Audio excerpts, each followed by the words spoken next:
melanjutkan pembelajaran kita, yaitu pembelajaran tematik, masih dalam tema 4, globalisasi, tetapi subtema, yaitu subtema 2, globalisasi dan manfaatnya, pembelajaran 1 sampai 3. Oke? Kita masuk pembelajaran 1. Kita telah mengetahui pengaruh globalisasi yang terjadi di sekitar kita. Kemudian, tahukah kamu apa manfaat dari globalisasi? Jadi globalisasi itu berarti mendunia artinya ya. Berarti seluruh negara-negara sudah menyatu sehingga seolah-olah tidak ada batas wilayahnya lagi. Kita lihat pada gambar halaman 51. Di sini terdapat gambar yaitu pertemuan dari para menteri negara-negara dari negara-negara Asia Pasifik ya. Di mana mereka terlibat dalam satu organisasi perekonomian. Organisasi perekonomian negara-negara Asia Pasifik yang kita sebut dengan APEC. Jadi APEC itu menangani bidang ekonomi. Kalau kita lihat pada gambar, di sini terdapat gambar Menteri Luar Negeri kita yang mendapat kehormatan untuk menjadi pembicara di dalam pertemuan tingkat menteri-menteri negara tersebut, ya, Retno Marsudi. Jadi beliau adalah Menteri Luar Negeri kita. Dan pertemuan ini diadakan di Manila, Filipina. Jadi ibu kota dari Filipina, Manila, yaitu pada tanggal 17 November 2015. Bagaimana berita tentang pertemuan tingkat menteri APEC tersebut dapat disiarkan ke semua negara di berbagai belahan dunia. Jadi berita ini dapat disiarkan. Jadi kita dapat mengakses ya berita pertemuan ini melalui televisi ataupun melalui YouTube, yaitu dengan menggunakan internet ya. Dengan adanya internet kita bisa menonton melalui YouTube. Apa manfaat dari globalisasi terhadap kerjasama Indonesia dengan negara-negara di Asia dan di dunia? Jadi manfaat globalisasi terhadap kerjasama Indonesia dengan negara-negara di Asia lain di dunia adalah banyak negara-negara di Asia yang ingin bekerja sama dengan Indonesia karena Indonesia letaknya sangat strategis. Tetapi Indonesia harus bisa menimbang-nimbang dulu mana yang baik, yang bisa diterima, dan mana yang tidak bisa diterima. Jadi dari teks eksplanasi pertemuan dari para menteri-menteri negara Asia Pasifik tadi, ya, kita bisa mendapatkan informasi penting dari teks tersebut. Adapun langkah-langkah untuk mencari informasi penting dari teks yang disajikan, yang pertama, dengarkan teksnya dengan seksama. Yang kedua, catat informasi penting yang terdapat dalam teks. Yang ketiga, buatlah informasi itu menjadi sebuah kalimat yang utuh.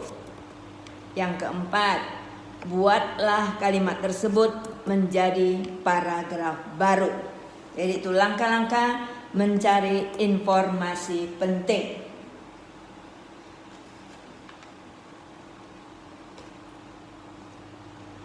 Tuliskan informasi penting dari cerita itu dalam setiap paragraf.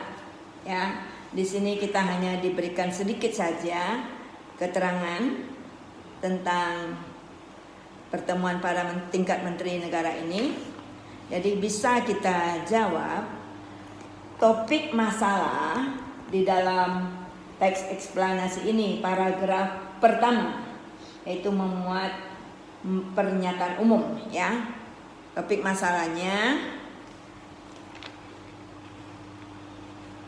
adalah bahasa Indonesia layak menjadi bahasa ASEAN karena merupakan bahasa dari negara di mana penduduknya yang terbesar atau yang terbanyak. Itulah kira-kira isi dari paragraf pertama.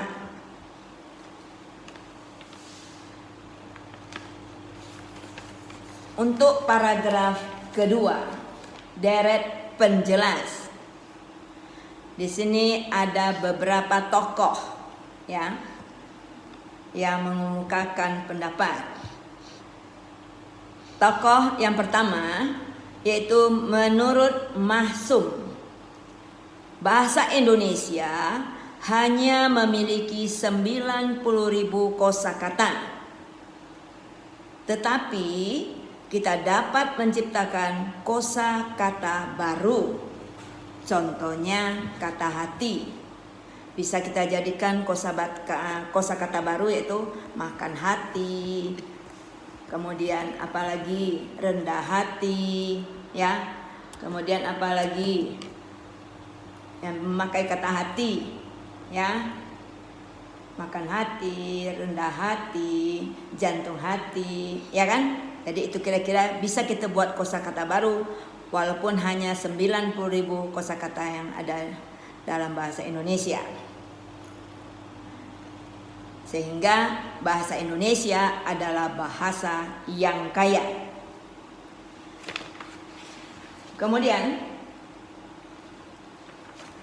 kita lihat menurut Frans Magnus Suseno, bahasa Indonesia layak menjadi bahasa global. Dengan bahasa Indonesia, kita bisa mengungkapkan apa saja. Bahasa Indonesia itu sempurna, tidak kaku, dan bisa berkembang. Itu menurut Frans Magnus Suseno. Sementara pada paragraf ketiga, Romo Magnus menyayangkan generasi muda di mana lebih memilih bahasa Inggris daripada bahasa Indonesia. Ia mendukung agar orang Indonesia bisa bahasa asing, tetapi jika bahasa Indonesia sebagai bahasa utama tidak dapat diganti rasanya, ya. Kita sebagai orang Indonesia harus mengutamakan bahasa Indonesia. Kita boleh mempelajari bahasa asing lainnya, tapi bahasa Indonesia harus kita kuasai dengan mantap. Paragraf keempat, ya. Jadi yang tadi paragraf kedua dan ketiga itu deretan penjelas, ya. Jadi kalau kita lihat di dalam struktur teks eksplanasi, ya, ada yang kita sebut pernyataan umum, kemudian ada yang kita sebut dengan keterangan sebab akibat, deretan sebab akibat, dan kemudian ada interpretasi, ya. Jadi kalau kita lihat susunan atau struktur teks eksplanasi, yang pertama pernyataan umum. Adapun isi dari pernyataan umum tentang topik yang akan dijelaskan proses terjadinya. Jadi suatu topik, ya, topik pembicaraan. Yang kedua, urutan sebab akibat, yaitu berisi secara detail penjelasan tentang proses terjadinya suatu kejadian dan disajikan secara urut dari awal hingga akhir. Jadi isi itu, ya. Kemudian interpretasi itu terdiri dari kesimpulan ataupun pernyataan tentang topik atau proses yang dijelaskan. Jadi kesimpulan termuat dalam interpretasi. Kesimpulan pada paragraf keempat yaitu kita boleh menguasai bahasa asing, tetapi jangan sampai mengganti bahasa Indonesia sebagai bahasa utama kita. Jadi itu kira-kira isi dari teks eksplanasi pertemuan tingkat menteri-menteri tadi, ya, Asia Pasifik. Kita lihat lagi bagaimana posisi dan peran Indonesia di bidang politik dalam rangka kerjasama dengan negara-negara di wilayah Asia Tenggara. Di bidang politik, yang pertama, mendukung kesepakatan kawasan Asia sebagai kawasan ZOPFAN. Ya, apa itu ZOPFAN? Yaitu pembentukan kawasan damai, merdeka atau bebas dan netral. Jadi pembentukan kawasan damai, bebas dan netral itu namanya ZOPFAN. ZOPFAN, ZOPFAN. Yang kedua, menanggulangi narkotika dan obat-obat terlarang. Jadi negara-negara ASEAN ikut serta dalam menanggulangi narkotika. Yang ketiga, mengadakan perjanjian ekstradisi. Apa itu perjanjian ekstradisi?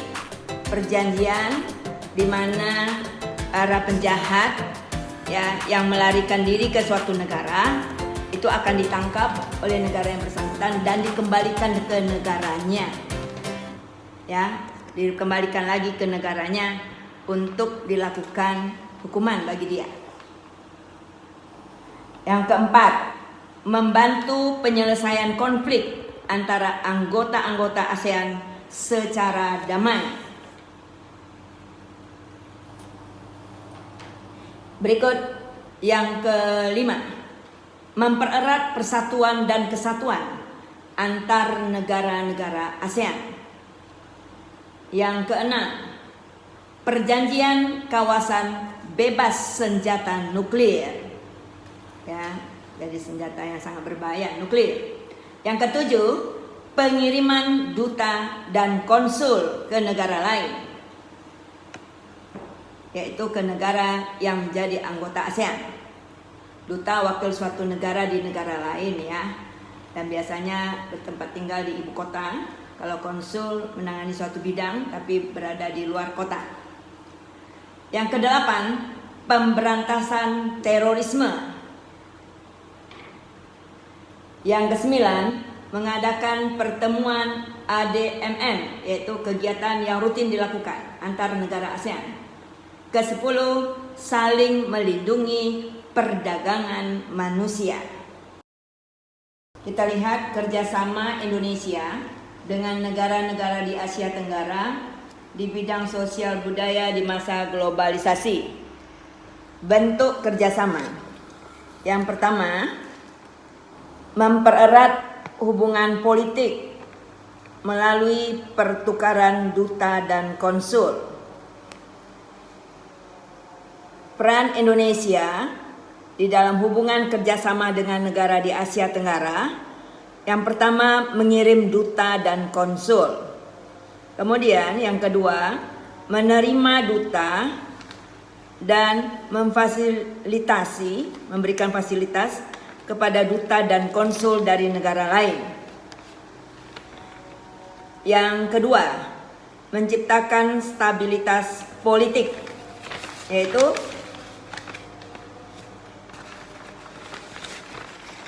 ikut serta di dalam mengadakan dan menyelesaikan konflik yang terjadi di negara-negara anggota dengan penyelesaian konflik, stabilitas suatu negara dapat terwujud. Jadi dengan menyelesaikan konflik, maka stabilitas politik suatu negara bisa terwujud. Yang berikut, mengadakan perjanjian ekstradisi, yaitu mengembalikan penjahat dari negara anggota yang melarikan diri umpamanya ke Indonesia, itu sebagai wujud penegakan perjanjian ekstradisi. Jadi para penjahat yang melarikan diri umpamanya ke Indonesia, maka oleh Indonesia penjahat itu akan dikembalikan lagi ke negaranya. Jadi itulah kira-kira bentuk-bentuk kerjasama yang dilakukan oleh negara-negara di Asia Tenggara dan peran Indonesia di dalam hubungan kerjasama tersebut. Bagaimana penggunaan energi pada masyarakat Indonesia? Ya, kita lihat cerita ini ya. Belakangan ini banyak bermunculan masalah pemborosan energi.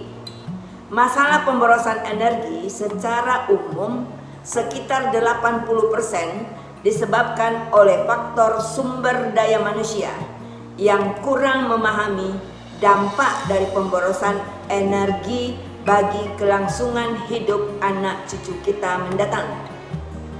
Selain disebabkan oleh manusia, ada pula 20% disebabkan oleh faktor teknis. Indonesia merupakan negara yang boros dalam penggunaan energi.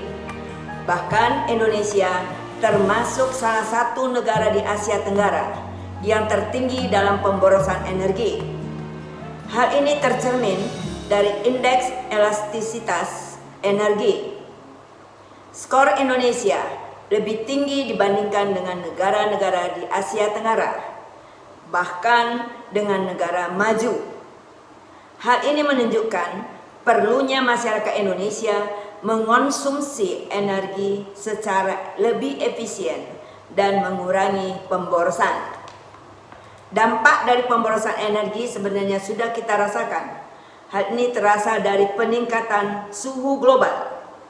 Meningkatnya suhu global bisa menyebabkan naiknya permukaan air laut, meningkatnya intensitas fenomena cuaca ekstrim, lebih lamanya cuaca panas daripada cuaca dingin, dan hilangnya gletser serta akibat-akibat lainnya. Jika fenomena ini terus terjadi tanpa antisipasi dan penanggulangan, mungkin kelangsungan hidup manusia akan terancam. Nah, jadi di sini kita bisa lihat berdasarkan cerita Indonesia sangat boros dalam penggunaan energi. Nah, bagaimana cara kita menghemat energi? Ya, cara menghemat energi. Yang pertama, gunakan lampu hemat energi.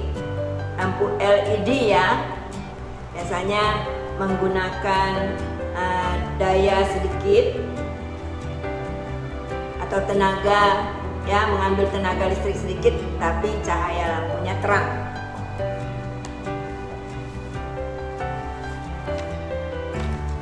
Satuan untuk daya listrik itu kita sebut dengan watt.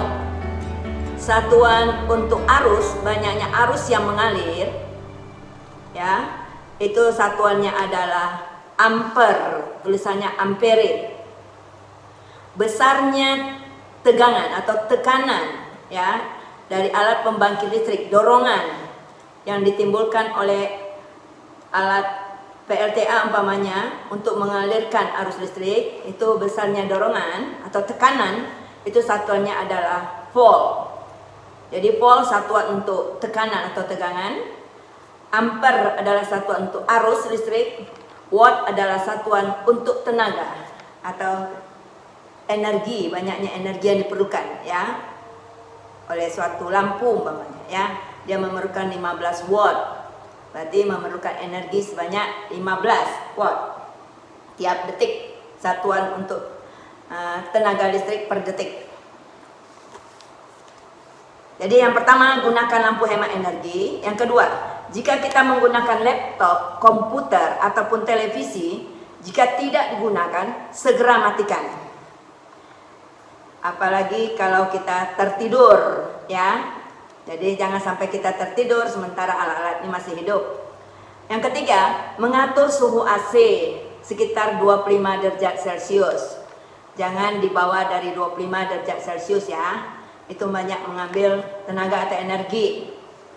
Yang keempat, mencabut kabel dari stop kontak. jika tidak digunakan lagi. Ya, gitu. Televisi kita menonton, jadi cabut kabelnya, dari stekernya dicabut dari stop kontak. Yang kelima, menghemat HP, maksudnya handphone, dengan mengaktifkan pesawat apabila tidak digunakan. Yang keenam, jika kita ingin mengisi ulang baterai HP, jika sudah penuh, segera dicabut chargernya. Yang ketujuh, pilihlah peralatan yang hemat energi.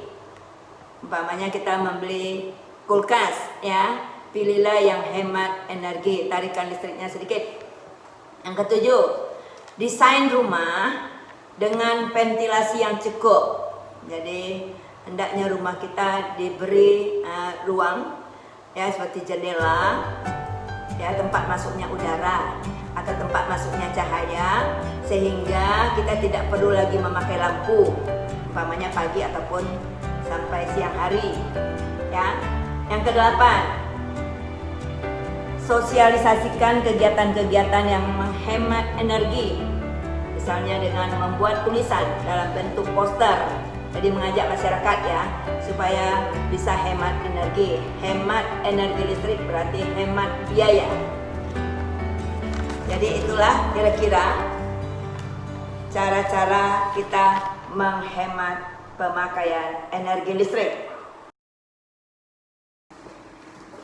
Jadi coba kalian lihat di layar. Di sana ada 3 jenis bola lampu. Ada bola lampu LED, ya. Di sana ada keterangan bola lampu LED. Ada bola lampu bohlam, bola lampu biasa, ya, masing-masing sama-sama 5 watt. Kemudian lampunya 5 watt. Kalau kita nyalakan ketiga-tiganya sekaligus, ternyata bola lampu yang paling hemat, ya, sedikit memerlukan daya, tetapi nyala lampu terang, yaitu lampu LED, ya. Jadi bisa lihat gambarnya di sana.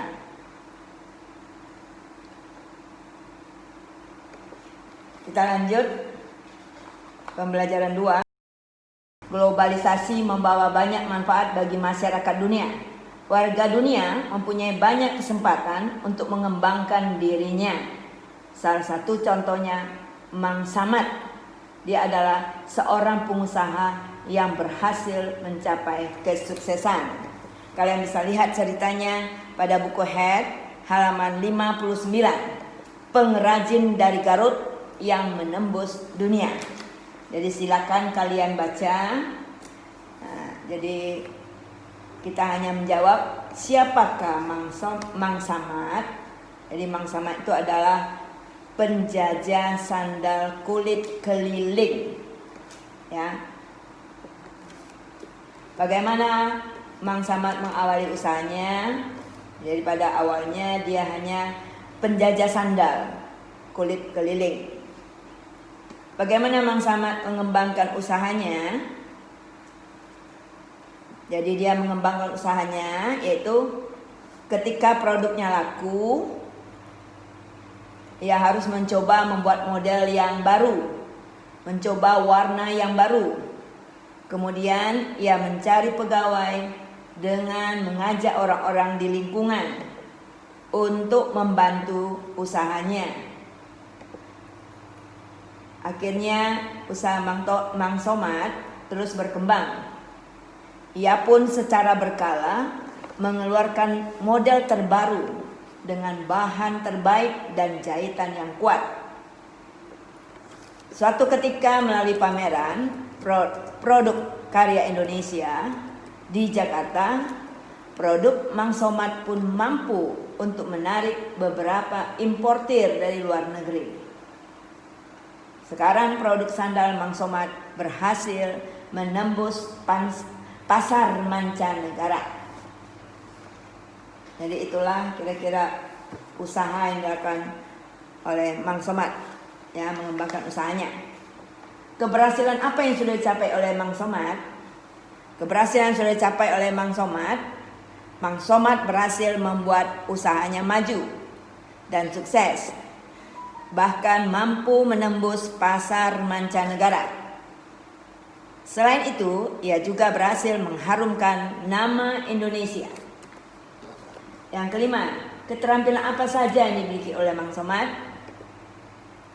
Yaitu keterampilan untuk memproses dan menjahit kulit sehingga menjadi sandal dengan pola dan kualitas yang bagus.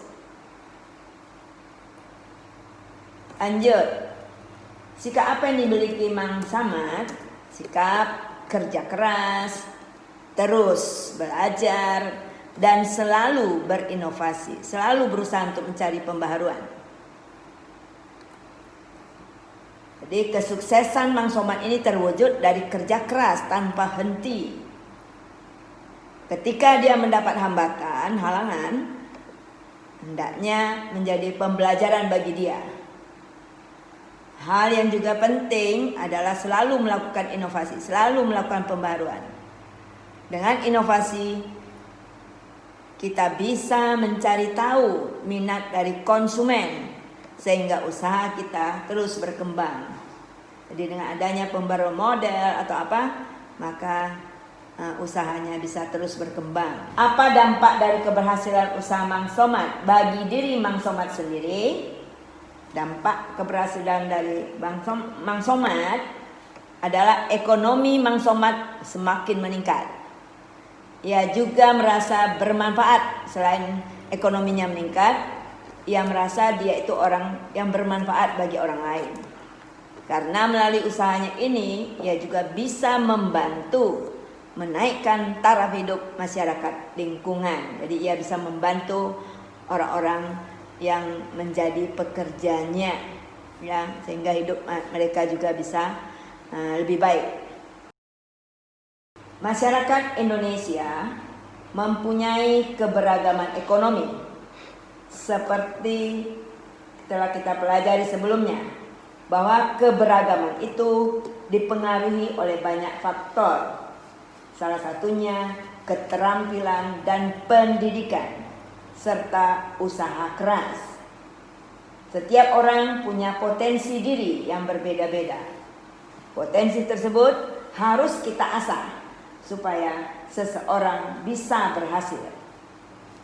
Di era globalisasi seperti sekarang, setiap orang harus terus meningkatkan potensinya supaya terus bisa bersaing secara sehat. Tadi dikatakan bahwa setiap orang punya potensi, ya, yang harus kita kembangkan. Contoh, ya, dalam menghadapi globalisasi ini, contoh kita pandai menari umpamanya, ya. Kita supaya kita lebih pandai lagi, kita ikut sanggar tari.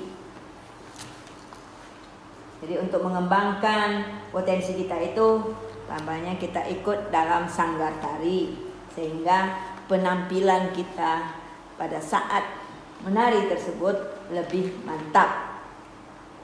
Kita pandai bermain sepak bola. Jadi usaha kita untuk mengembangkannya, kita bermain sepak bola dengan serius dan harus tahu taktik-taktik atau cara-cara bermain sepak bola yang baik. Syarat-syarat membuat poster. 1. Poster memuat gambar yang mencolok. Yang kedua, bentuk dan ukuran huruf harus tepat agar mudah terbaca. Hendaknya dalam jarak 1 meter sudah terlihat, ya. Yang ketiga, dibuat dengan gambar dan tulisan, ya. Tulisannya seefektif mungkin agar mudah diingat. Yang keempat, hindari mengisi penuh poster dengan gambar atau tulisan. Yang kelima, perhatikan keindahan dari poster. Jadi itu kira-kira syarat dalam membuat suatu poster. Kita lanjut tentang PPKN. Kalau kita lihat di Indonesia terdapat keberagaman ekonomi. Jadi ada yang bekerja sebagai dokter, yang bekerja sebagai pedagang, bekerja sebagai pegawai, yang bekerja hanya memberikan jasa, ya.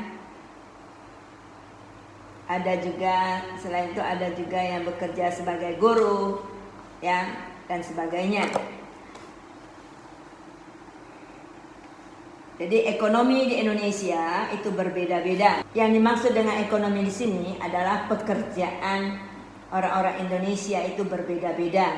Ya, ada bekerja sebagai dokter, sebagai pegawai, sebagai memberikan jasa, ya, sebagai guru dan sebagainya.